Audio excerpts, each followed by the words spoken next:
अमरावती को भी लज्जित करने वाली अयोध्यापुरी में इंद्र के सदृश राज लक्ष्मी को प्राप्त कर भी महाराज भरत उससे उदासीन होकर निरंतर विषय भोगों की निंदा करते थे। बारंबार संसार की अनित्यता, अशरणत्व, एकत्वादि 12 भावनाओं का चिंतन कर संसार से वैराग्य को दृढ़ करते थे। जिस प्रकार वन गमन की बलवती इच्छा रखने वाला सिंह पिंजड़े में पड़ा अत्यंत खिन्न तथा उदासीन रहता है, उसी प्रकार गृहवास त्याग कर वन में जाकर महाव्रत धारण करने की तीव्र अभिलाषा से भरत भी पिंजड़े के सिंह के सदृश विवश होकर गृहवास में भोगों की सामग्री से उदासीन रहते थे। यद्यपि वे राज्य का शासन करते थे, तथापि उसमें उनका कोई ममत्व तो नहीं था। वे जल में पद्म पत्र व्रत अलिप्त थे। एक दिन शांत चित्त होकर भरत गृह त्यागने को उद्यमी हुए, परंतु माता कैकेयी के कहने से श्री राम ने उन्हें येन केन प्रकारेण महाव्रत धारण करने से रोक लिया।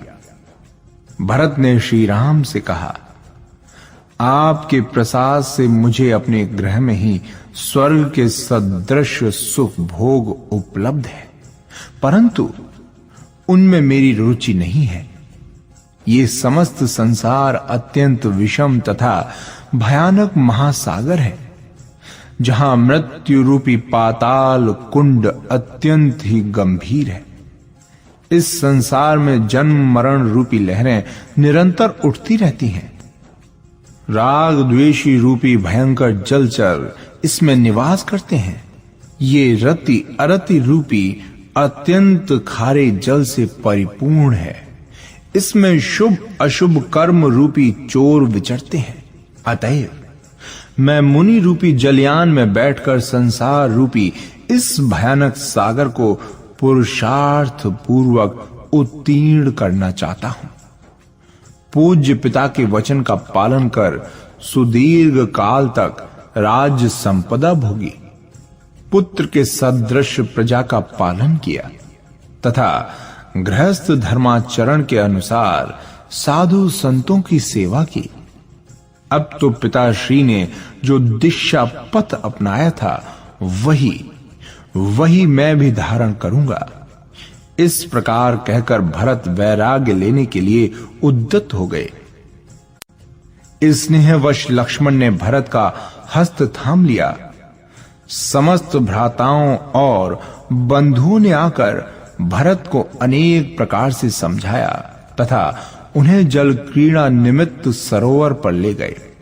जल क्रीड़ा में भरत ने किसी पर भी जल तो उछाला नहीं, अपितु निर्मल जल से स्नान कर शुद्ध वस्त्र धारण कर जिनेंद्र भगवान की पूजा में स्वयं दत्त चित्त ध्यानस्थ हो गए। इसी समय एकाएक अपने बंधन तोड़कर भयंकर चिंगाड़ करता हुआ नगर का सिंह द्वार भग्न कर त्रिलोक्य मंडन नामक क्रोध गजराज भरत के समीप आकर शांत होकर खड़ा हो गया। पूर्व जन्म का स्मरण हो आने से वो चित्त में विचारने लगा कि भरत उसका परम मित्र है। 6वें स्वर्ग में वे दोनों एक ही संग रहते थे। पुण्य के प्रसाद से भरत उत्तम पुरुष हुआ, जबकि वो अशुभ कर्म के योग से पशु हुआ। धिक्कार है उसके इस पशु जन्म को, परंतु अब शोक करने से क्या लाभ है। अब तो उसे ऐसा उपाय करना चाहिए जिससे आत्म कल्याण का मार्ग प्रशस्त हो। ऐसा हृदय में विचार कर पापों से विरक्त होकर वो गजेंद्र पुण्योपार्जन में दत्त चित्त हुआ।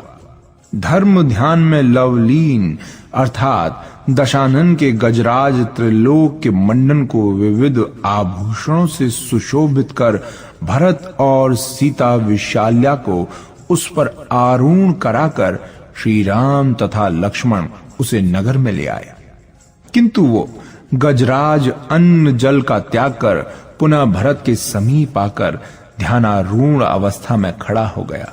महावतगण अनेक प्रकार से उसे रिझाने लगे, परंतु वो निश्चल ही खड़ा रहा। श्री राम तथा लक्ष्मण भी गजराज का ये हठ देखकर अत्यधिक चिंतित हुए।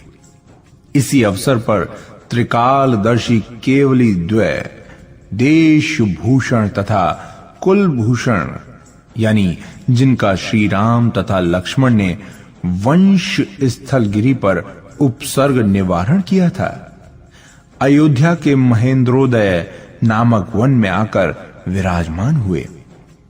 केवली द्वय कुलभूषण तथा देश भूषण का आगमन सुनकर प्रभु श्री राम, लक्ष्मण, भरत समस्त परिवार तथा सुग्रीवादि अनेक विद्याधरों सहित त्रिलोक के मंडन गजराज को संग लेकर उनकी वंदना के निमित्त महेंद्रोदय वन में आए और केवली भगवान को नमस्कार कर अपने योग्य स्थान में अत्यंत विनय पूर्वक बैठ गए। केवली भगवान का उपदेश श्रवण कर लक्ष्मण ने उनसे जिज्ञासा की। कहा, हे प्रभु, त्रिलोक के मंडन गजराज ने किस कारण से क्रोधित होकर अपने बंधनों को तोड़ डाला? तदुपरांत भरत के सम्मुख आकर तत्काल शांत भाव को क्यों प्राप्त हुआ? तब केवली देश भूषण की दिव्य ध्वनि हुई। प्रथम तो ये गजराज अपार जन समुदाय के समावेश अर्थात भीड़ को देखकर क्षुब्ध हुआ। तदंतर भरत को देखकर एकाएक उसकी पूर्व भव की स्मृति जागृत हो उठी और भरत को देव पर्याय का संगी जानकर उनके निकट आते ही मैत्री भाव के उदय से शांत दशा को प्राप्त हुआ। ऐसा कहकर केवली भगवान ने भरत और त्रिलोक के मंडन गजराज के सूर्योदय तथा चंद्रोदय के रूप में जन्म से लेकर अभिराम तथा मृदुमती के रूप में जन्म धारण करने तक का समस्त वृतांत कहा। तत्पश्चात उन्होंने बताया कि मृदुमती का जीव त्रिलोक के मंडन गज तथा अभिराम का जीव भरत हुआ है। ये दोनों देव और मनुष्य पर्याय में अनेक जन्मों के मित्र हैं। भरत चरम शरीरी है, अब पुनः जन्म नहीं लेंगे तथा ये गजराज श्रावक के व्रत का पालन कर समाधि मरण कर स्वर्ग में देव होगा, क्योंकि ये भी निकट भव्य है। श्री देश भूषण केवली की दिव्य ध्वनि द्वारा भरत तथा त्रिलोक के मंडन गजराज के कई पूर्व जन्मों का सविस्तार वर्णन सुनकर श्री राम, लक्ष्मण आदि आश्चर्यचकित हुए। योग्य अवसर उपस्थित देखकर भरत ने वैराग्य अंगीकार कर केवली भगवान को नमस्कार कर दिगंबर मुनि दीक्षा धारण की। उनके संग अन्य अनेक नृपति संसार से उदासीन होकर मुनि हो गए।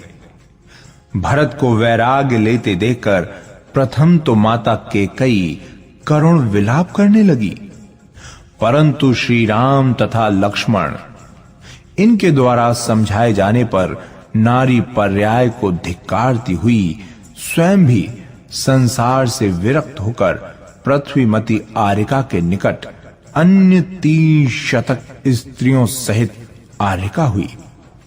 गजराज त्रिलोक मंडन ने केवली भगवान के निकट श्रावक के व्रत धारण किए। वो कभी पक्षोपवास, कभी मासोपवास कर शुष्क अर्थात सूखे पत्तों से पारणा करने लगा। कभी किसी ग्राम में जाकर शुद्ध अन्न जल से पारणा करता था। इस प्रकार वो वैराग्य रूपी खंबे से बंधकर उग्र तपश्चरण करने लगा।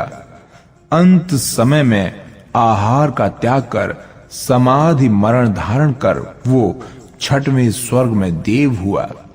भविष्य में अन्य अनेक भव धारण कर वो काल क्रम से मोक्ष भी जाएगा। महामुनि भरत पृथ्वी सदृश क्षमा धारण कर काया से निर्मत्व होकर उग्र तपश्चरण करने लगे। तप तथा संयम के प्रभाव से उन्हें शुक्ल ध्यान प्रकट हुआ और केवल्य की प्राप्ति के द्वारा अनेक जीवों को मोक्ष मार्ग पर प्रेरित करते हुए उन्होंने सिद्ध पद प्राप्त किया।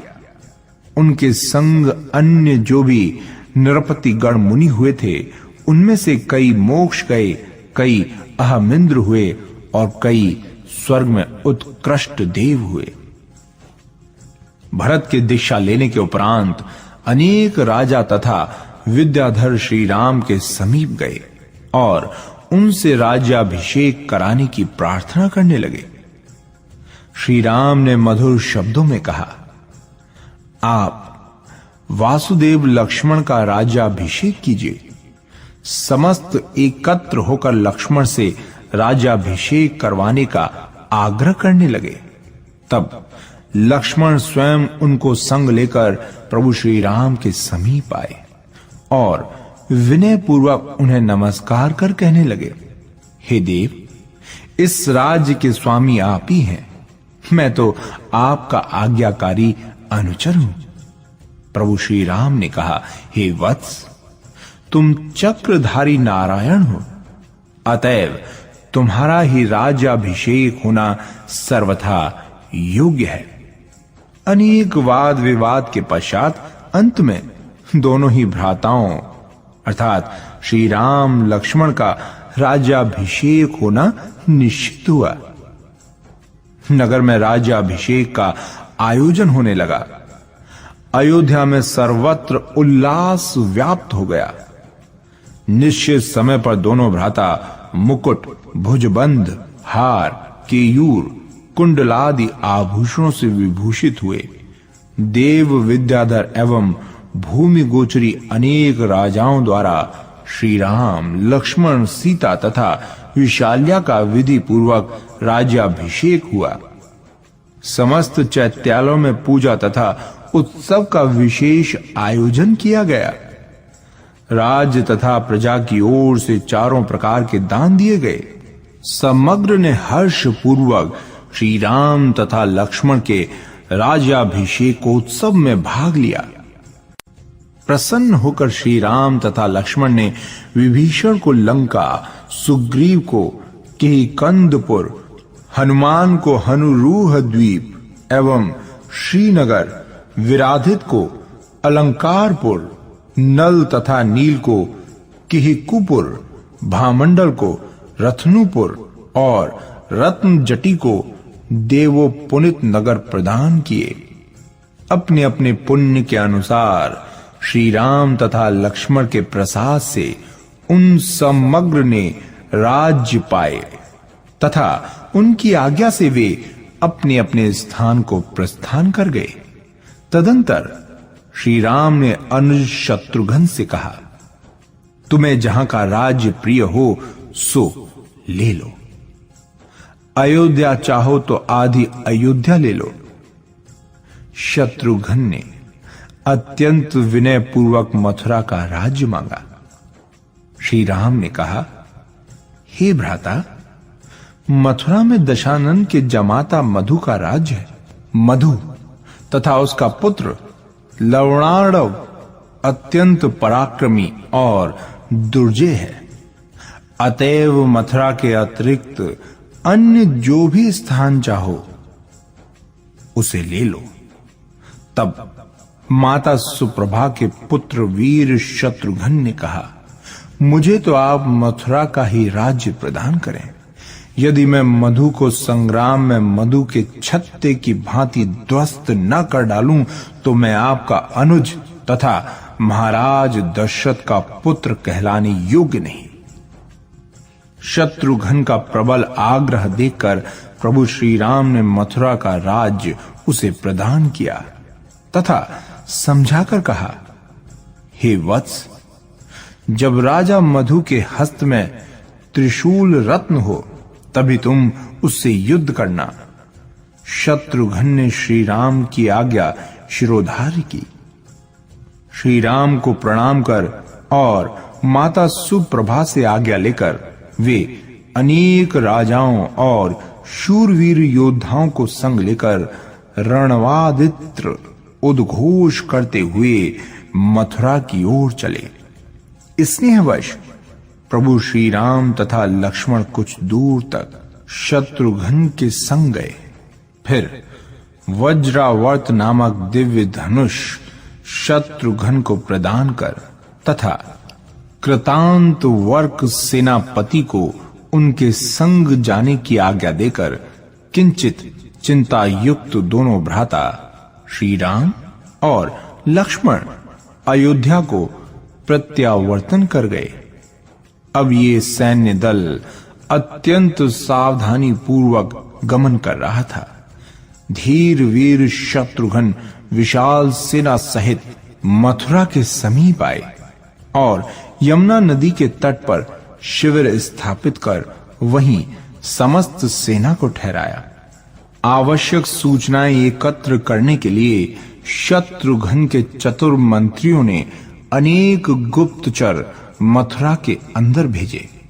तत्पश्चात वे परस्पर चर्चा करने लगे। नादान शत्रुघ्न ने राजा मधु पर युद्ध में विजय प्राप्त करने की जो वांछा की है वो सर्वथा अयोग्य है। त्रिशूल रत्नधारी राजा मधु देवों तथा विद्याधरों के लिए भी अजेय है। भला शत्रुघ्न उसे कैसे पराभूत कर पाएंगे। तब कृतांत वक्र ने मंत्रियों से कहा, जिस शत्रुघ्न के सहायक श्री राम लक्ष्मण तथा आप सदृश विज्ञ पुरुष हैं, वे अवश्य ही अमोघ त्रिशूल रत्न से गर्वित राजा मधु को संग्राम में परास्त करने में समर्थ होंगे।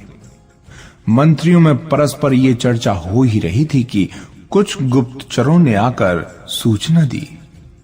राजा मधु मथुरा के पूर्व की ओर एक सुंदर उपवन में 8 दिवसों से समस्त रानियों सहित काम क्रीड़ा में निमग्न है। वो राजकार्य की सर्वथा उपेक्षा कर रहा है। उसे उसके मंत्रियों ने बहुतेरा समझाया है, परंतु वो उनकी उपेक्षा कर राजकार्य की ओर कुछ भी ध्यान नहीं दे रहा। ऐसी अवस्था में मथुरा विजय का ये सर्वोत्तम अवसर है। इस मनोवांछित समाचार को प्राप्त कर शत्रुघ्न ने अपने समर्थ योद्धाओं को लेकर नगर में प्रवेश किया तथा तत्काल राजा मधु की आयुधशाला पर अधिकार कर लिया। पर चक्र को अपने राज्य में आया जानकर समस्त नगर निवासी अत्यंत भयभीत तथा व्याकुल हुए, परंतु शत्रुघ्न के योद्धाओं ने उन्हें समझाया कि राम राज्य में किसी को कोई भी कष्ट नहीं होगा। उन्होंने सबको धैर्य बंधाकर शांत किया।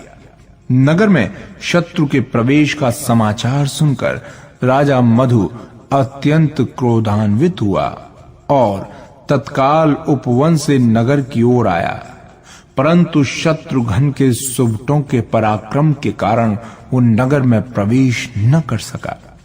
महाभिमानी और कामांध राजा मधु त्रिशूल रहित होने पर भी शत्रुघ्न से युद्ध करने को उद्यत हुआ। दोनों शूर वीरों में परस्पर प्रचंड युद्ध हुआ। सेनापति कृतांत वक्र ने राजा मधु के पुत्र लवणार्णव उसको युद्ध में प्राण रहित कर दिया। पुत्र का मरण देखकर अत्यंत कुपित होकर गजराज पर आरूढ़ होकर राजा मधु घनघोर युद्ध करने लगा। शत्रुघ्न ने अपने बाणों से उसका कवच भंग कर दिया। शत्रुघ्न को अजय पुत्र को प्राण विहीन तथा स्वयं को त्रिशूल रत्न से रहित देखकर राजा मधु ने अपनी आयु का अंत सन्निकट समझा और गजराज पर आरूढ़ अवस्था में ही संसार से विरक्त हुआ। वो चारों प्रकार का आहार त्याग कर भाव मुनि होकर अध्यात्म योग में लीन हुआ। राजा मधु की ये परम शांत अवस्था देखकर शत्रुघ्न ने उसे नमस्कार कर कहा, हे साधु, मेरा अपराध क्षमा करो। राजा मधु को एकाएक वीर रस से शांत रस में परिणित हुआ देखकर देवगण अत्यंत आश्चर्यान्वित हुए। धीर वीर राजा मधु क्षण मात्र में समाधि मरण कर संत कुमार नामक तृतीय स्वर्ग में देव हुआ। राजा मधु की स्मृति कर शत्रुघ्न ने मथुरा नगर में प्रवेश किया। राजा मधु के स्वर्गारोहण के उपरांत त्रिशूल रत्न के अधिष्ठाता देव उसे लेकर अपने स्वामी के चमरेंद्र के यहां लौट गए। राजा मधु के निधन का दुखद वृतांत सुनकर चमरेंद्र अत्यंत कुपित हुआ और पाताल लोक से निकलकर शत्रुघ्न से प्रतिशोध लेने हेतु मथुरा के लिए प्रस्थान को उद्यत हुआ। चमरेंद्र को सहसा क्रोधित देखकर गरुड़ेंद्र ने कहा, हे देव, आप किस कारण क्रोध कर रहे हैं? तब उसने अपने परम मित्र राजा मधु के निधन का समस्त वृतांत सुनाकर कहा, मैं शत्रुघ्न से अपने मित्र की मृत्यु का प्रतिशोध लेने जा रहा हूं। तब गरुड़ेंद्र ने विशाल्या के प्रभाव का स्मरण कराकर चमरेंद्र को मथुरा गमन से निषेध किया। तब चमरेंद्र ने स्पष्ट किया कि अखंड ब्रह्मचर्य के प्रसाद से विशाल्या में जो असाधारण शक्ति थी वो वासुदेव लक्ष्मण के साथ संयोग होने से नष्ट हो चुकी है। ये कहकर चमरेंद्र ने मथुरा के लिए प्रस्थान किया। नगर के निवासियों को राजा मधु के निधन पर शोक प्रदर्शन करने के विपरीत विविध उत्सवों में तन्मय देखकर चमरेंद्र को उग्र क्रोध उत्पन्न हुआ। नगर निवासियों को दंड देने निमित्त उसने नगर में महामारी यानी संक्षेप में मरी नामक असाध्य रोग का प्रसार किया। उस सांघातिक रोग से प्रभावित जन जहां जैसे बैठे थे वहीं उसी अवस्था में मृत्यु के ग्रास बने। मरी रोग के भय से उस नगर को त्याग कर शत्रुघ्न भी अयोध्या आ गए। यद्यपि अयोध्या देवपुरी के सदृश रमणीय और सुखप्रद थी, तथापि शत्रुघ्न वहां उदास भाव से ही अब रहते थे। अनेक जन्मों के पूर्व शत्रुघ्न मथुरा नगर में यमन देव नामक अत्यंत क्रूर स्वभाव का मनुष्य था। वो मरणोपरांत शुकर, खर, काग, बकरा, भैंसा आदि अनेक योनियों में भ्रमण कर कुलंधर नामक ब्राह्मण हुआ।